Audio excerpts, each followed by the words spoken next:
Olá, telespectadores, sejam bem-vindos ao programa Ecologia em Ação. Nós hoje estamos com um convidado, um jovem recém-formado em Biologia, morador de Blumenau, nascido em Joinville, que se chama Rodrigo Maynard. É isso, Rodrigo? Sim, boa noite a todos os telespectadores, né? Muito obrigado aqui pela presença, né, no programa. Já vamos conversar. Então o Rodrigo nós vamos ter duas fases com o Rodrigo. Uma, ele fez uma viagem recente ao Peru, ele vai nos contar um pouco dessa viagem científica que ele fez, de estudos, também de lazer.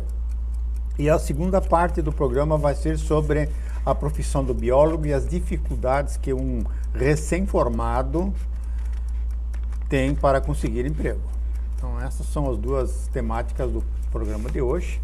Começando então com o Rodrigo nos explicando aqui para nós essa viagem que ele fez. Foi de quantos dias a tua viagem, Rodrigo? Foi uma viagem de 7 dias, com ida e volta, contando o translado, né, de aeroportos e avião. E durante o período que nós ficamos mesmo em Lima foi de 6 dias. 6 dias, né? É. Muito caro uma viagem dessa? Foi uma viagem que ficou em torno de 4.500 a 5.000 reais tudo. Por pessoa? Por pessoa. Incluindo de aeroporto a aeroporto? Sim, de aeroporto a aeroporto, incluindo hotel, os táxi, toda a movimentação, alimento, tudo. Tudo? Até alimento incluído? Tudo. Ah, é? O seguro da viagem. Ah, sim. E tudo. quem é que programou essa viagem? Quem programou foi a minha irmã, né, a Caroline, que participou junto. Sei. Fomos só nós dois. E como ela já está nessa área, né, ela trabalha nisso? Trabalha numa agência de intercâmbio, ela que acabou organizando tudo isso, que fica mais fácil, né? Então, e o objetivo dessa viagem? Foi um objetivo de lazer, de turismo ou conhecimento? Foi aliar o conhecimento com o lazer, que era para ser uma viagem para comemorar a minha formatura, né? Como eu não quis fazer nenhuma festa, foi uma viagem para nós dois para comemorarmos a formatura da minha graduação. E tanto que a viagem fomos só nós dois. E foi muito produtivo, porque juntamos, né, o lazer dos restaurantes e os passeios junto com o conhecimento nos sítios e museus todos que nós frequentamos lá quando estávamos no Peru. Então vocês tiveram assim a oportunidade de tomar conhecimento das civilizações antigas dos Andes? Sim, sim. Dos Andes.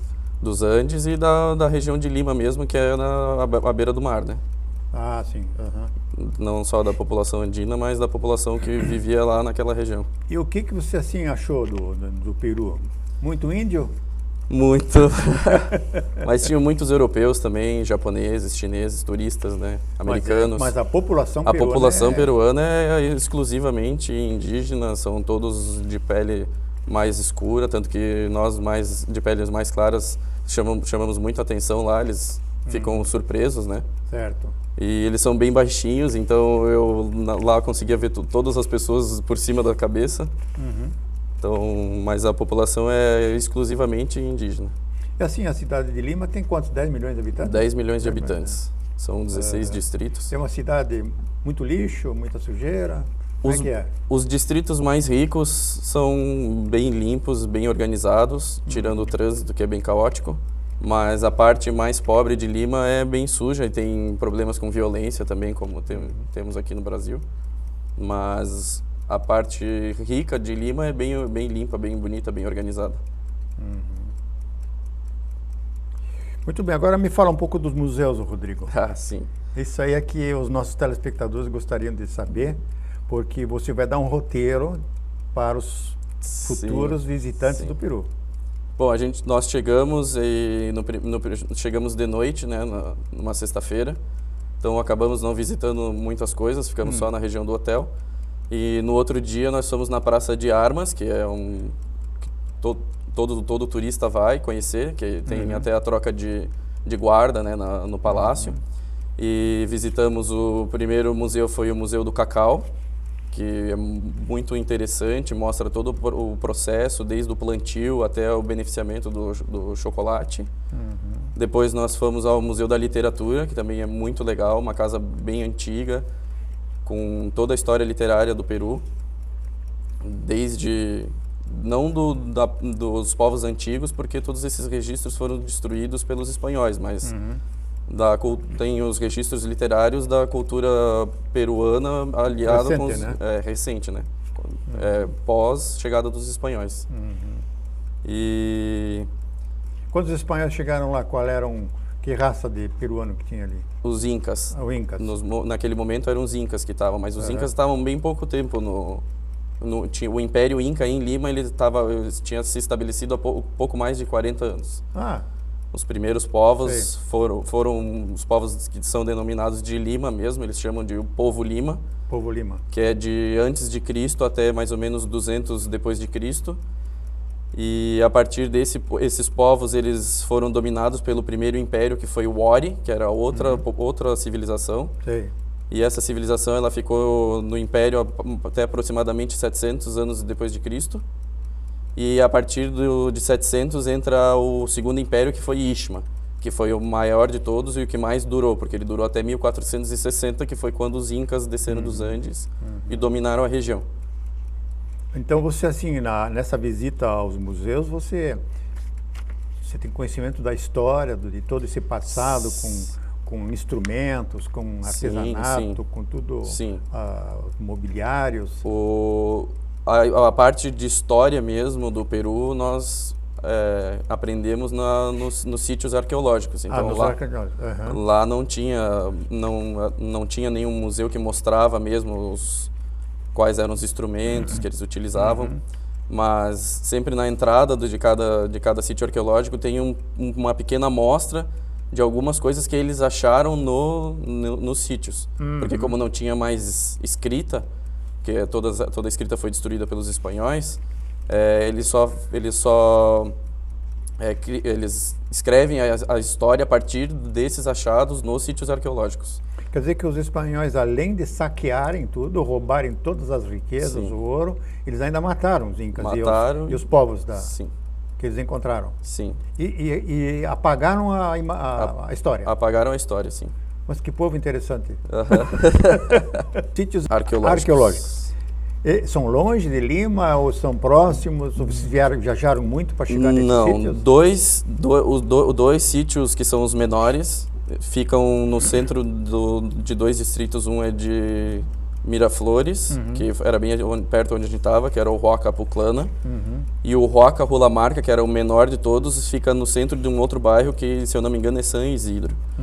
Eles ficam no centro da cidade, são protegidos por cercas. E ficam uns 3 ou 4 guardas cuidando e você paga a entrada. Todos os parques, todos os sítios você paga uma entrada, o estrangeiro paga um pouco mais, o povo peruano paga menos, é uma quantia... É óbvio.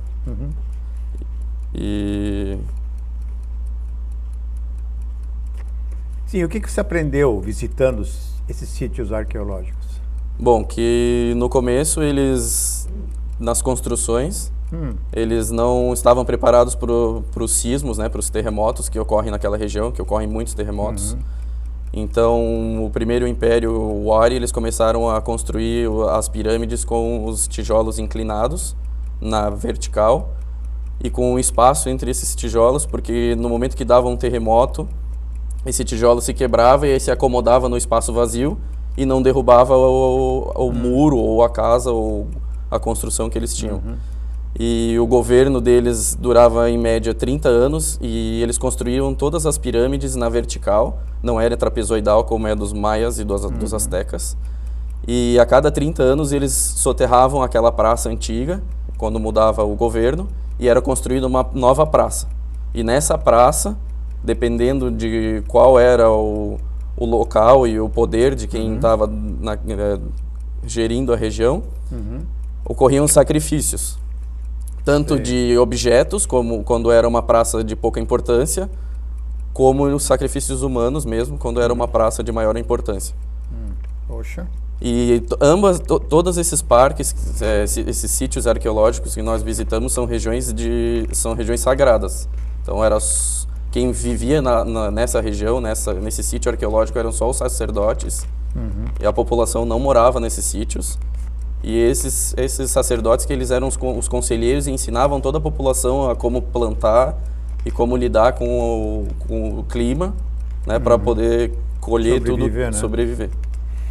Então, porque o Peru é a pátria do milho, né? Sim, Do milho, da batatinha também parece, da né? batata. Tem Então, e depois com um problema de falta de água pelas altitudes de lá, né? Então eles tinham que usar água de irrigação das geleiras, né? Sim, toda a irrigação era água de geleira, do derretimento dos Andes. Então a técnica de irrigação que eles desenvolveram deve ser uma tecnologia fantástica. Os Sim. aquedutos deles. E além dessas zonas, desse recolhimento da água dos Andes, eles tinham as zonas pantanosas, que era onde eles recolhiam água também, que são zonas mais costeiras. Então a água eles recolhiam do pântano para irrigar a região que era mais costeira de Lima, porque a Lima é muito grande, né? E o povo indígena lá, que língua eles falam fora o espanhol? Eles falam quechua, Quechua. que é a língua antiga dos Incas, né? Mas eles continuam falando, né? Eu não escutei ninguém falando uma língua diferente do espanhol tradicional Sei. que nós conhecemos. Mas nos sítios arqueológicos, os guias nos disseram que essa língua antiga era o quechua. Mas você, quando esteve lá com a Carol, vocês dois foram muito a restaurantes, Muito. fizeram degustação da comida local, Muito. né? E a comida deles lá é muito boa, né? Muito boa, é considerada a melhor gastronomia da América do Sul, uma das melhores do mundo. Nós visitamos muitos restaurantes muito bons, que estão nos melhores guias de gastronomia. Alguns baratos, bem baratos em relação à nossa alimentação aqui no Brasil, tirando as bebidas que são caras, e alguns também mais caros, mas sempre comendo frutos do mar e de ótima qualidade, porque a cultura deles é da pesca, porque o Pacífico ele tem muito fitoplâncton, tem uma riqueza de fitoplâncton na região, então tem alimento para muito peixe lá. Então a base da alimentação deles era frutos do mar. E tanto que eles não consumiam carnes vermelhas até a chegada dos espanhóis. No Peru eles não consumiam, era de vez em quando uma alpaca ou uma lhama que falecia quando já estava idosa, mas eles não consumiam carne vermelha até a chegada dos espanhóis, era somente né, os frutos do mar e o que eles colhiam da terra. E qual é o prato assim característico, típico do Peru?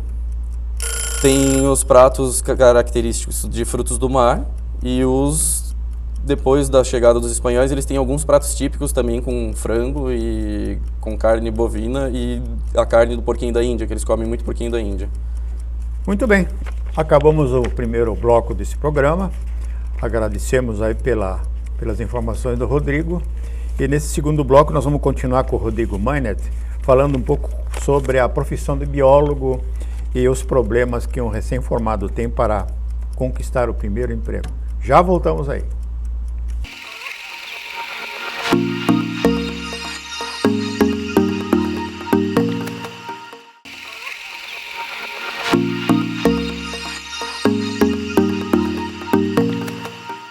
Retornando com Ecologia em Ação, hoje nós não estamos com muita ecologia no programa, nós estamos um pouco com história natural, história do Peru e também vamos falar um pouquinho sobre os problemas que um profissional recém-formado encontra na busca de um local de trabalho para exercer a sua profissão. Estudou muito tempo, gastou muito dinheiro, tirou muito dinheiro do papai para poder se formar, né? Não podendo trabalhar, você fez o teu curso sem poder trabalhar, né? Sim. Só nos estágios, né? Sim. Então o Rodrigo vai nos contar um pouquinho por que ele optou pela biologia. Bom, eu sempre fui bem ligado ao meio ambiente, né?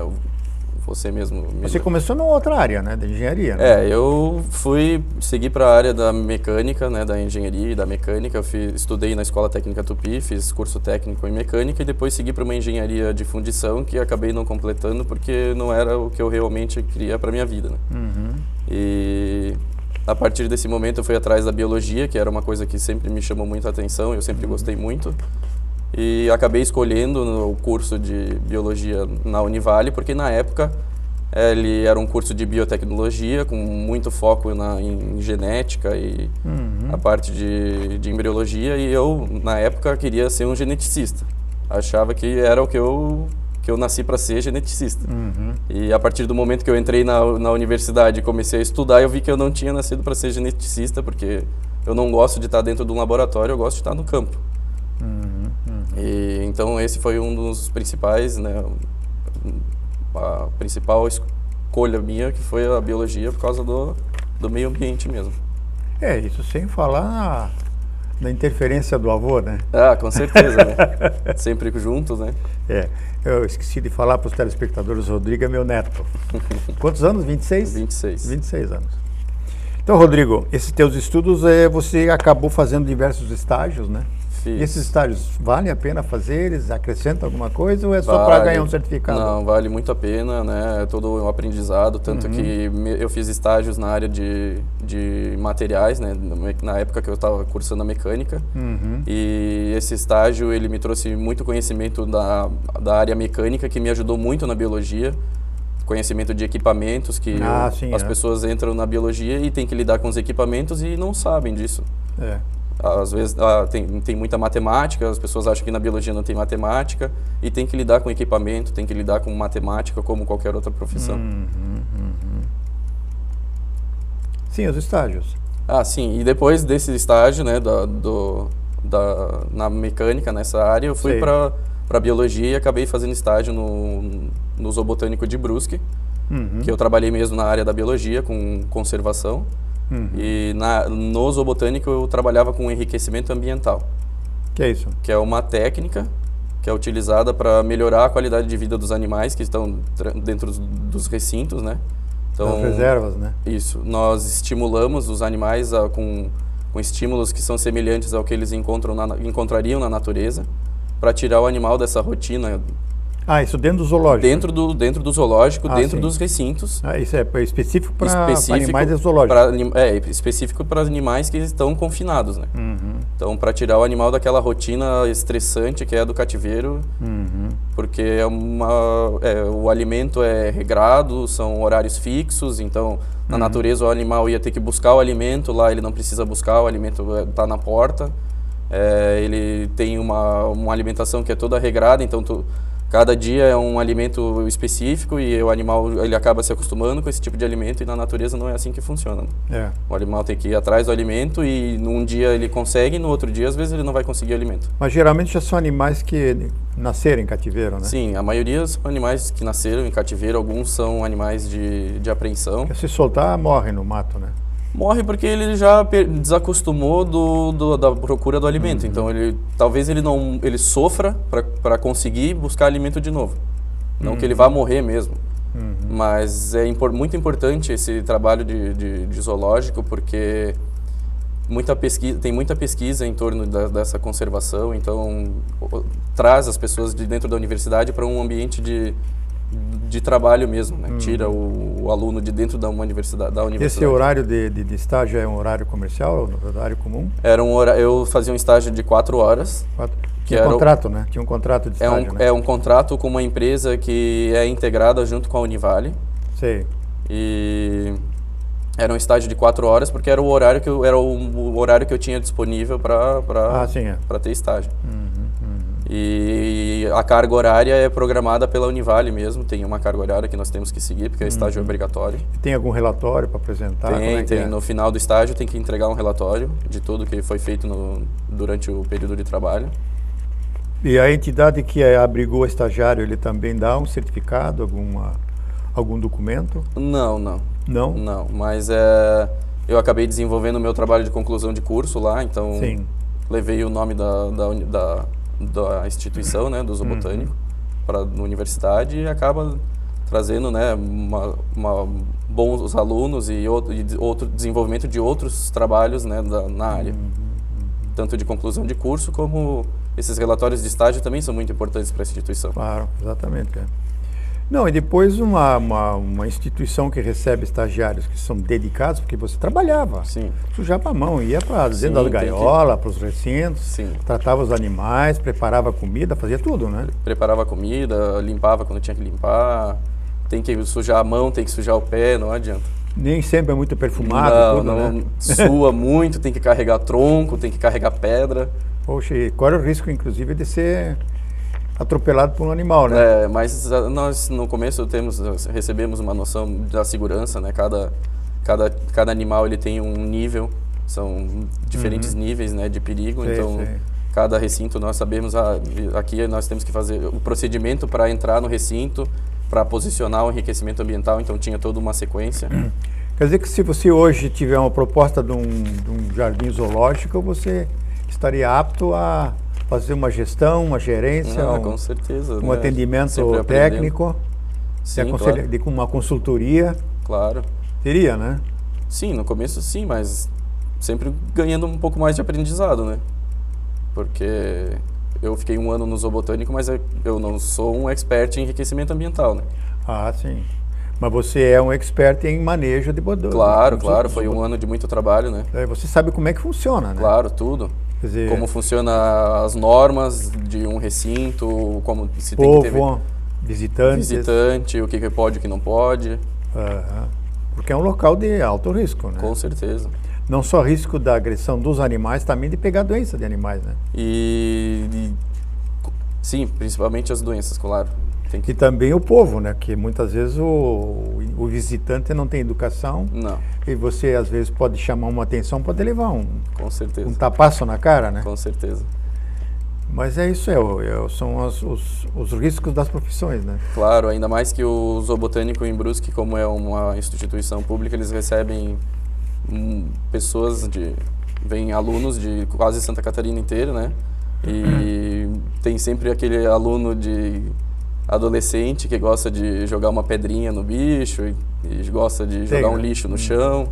Então a gente sempre se incomodava assim com algumas pessoas que não têm respeito. Saindo do zoobotânico, quais são as aulas de campo assim que mais te marcaram? Porque eu acho que teus professores, eles programaram muita aula de campo, né? Sim, nosso curso, ele na ementa do curso tinha matéria de saída de campo mesmo. Então nós fizemos muitas saídas. Eu acho que a saída que mais me marcou mesmo foi para o Itaimbezinho, para os canyons lá no Rio Grande do Sul.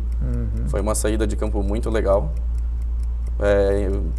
A viagem foi bem cansativa, porque demora é muito longe, e como nós não dormimos em nenhum hotel, foi translado todo, foi dormido tudo dentro do ônibus. Barbaridade. Mas o lugar é muito bonito, compensou, né? Compensou, porque vale muito a pena. O parque é muito bonito. Aquele parque é muito bonito mesmo. Que outros estágios você fez fora isso? E as saídas de campo, nós tivemos saída de campo de aquacultura, nos cultivos em penha, saídas de campo de... Ostricultura também? Não, de ostricultura não. Ostricultura. Sim, lá também, né? Em penha tem maricultura, ostricultura e o cultivo de vieiras também tem lá. E tivemos saídas de campo no Tamar, para Imbituba, para observação das baleias. As saídas de campo de recuperação de áreas degradadas foram muito boas também. As de unidades de conservação também foram muito boas. A mesma professora de recuperação de área degradada era de unidade de conservação, ela organizou boas saídas de campo. E qual é assim a tua perspectiva de emprego? Você tem o que pela frente? Então, o nosso curso ele tem uma gama muito ampla de profissões que a gente pode seguir, de áreas que a gente pode seguir para o trabalho. A maioria dos alunos acaba ficando dentro da universidade na área de pesquisa, né? Na área de pesquisa, porque é um caminho meio duro para o biólogo seguir no mercado de trabalho. Acaba sendo difícil se engajar no mercado de trabalho. Então a maioria se frustra e acaba fazendo mestrado e pegando bolsa de mestrado e acaba a vida inteira dentro de uma universidade, né?